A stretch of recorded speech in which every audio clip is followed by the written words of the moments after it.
Siscomani, McClintock, and more. For they predicted him and said, quote, there are things that are within his power to secure the border. Well, hello, of course there are. The law is very clear.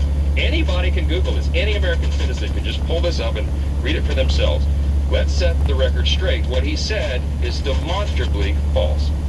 I've explained to him specifically. I read the President of the United States, the law, the black letter law, on the phone about 2.5 weeks ago. I said, Mr. President, it says very clearly, you have all the tools and the executive authority necessary to reverse the catastrophe that you have created. He has those tools right now, and he has since day one.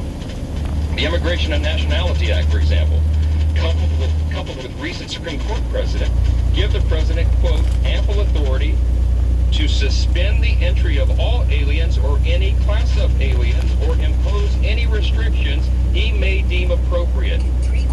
That's the broadest authority that Congress probably has ever given a president. And it's been there for a long, long time. In fact, the very provision that I just read you was used by the Obama administration more than 19 times.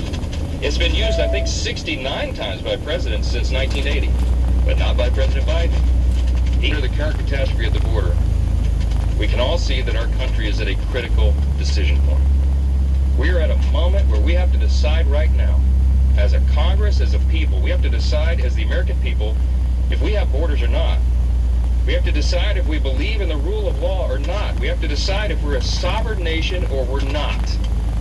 House Republicans do believe that America has borders and that we are a sovereign nation.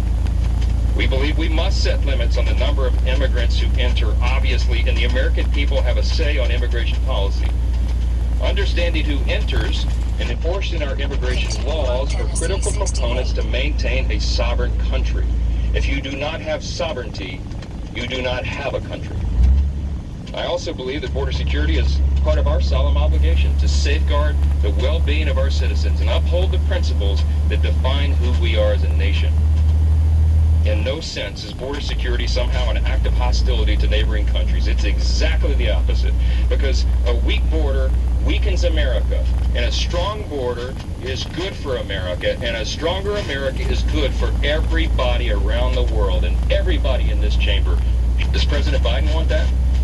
Does President Biden believe in the rule of law? Does President Biden believe that we're a sovereign nation? Does he believe that Americans and not those from other countries should be put first?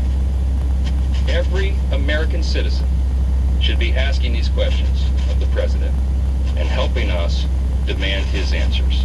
We won't stop. We're going to continue. And with that, I yield back. And I took some notes, but one word that he said that really stood out to me is what's going on at that border is intentional. And you have to believe that. You have to know that it is wrong. We need to protect our country, and a weak border weakens America. I see we have about 10 minutes left for sound off.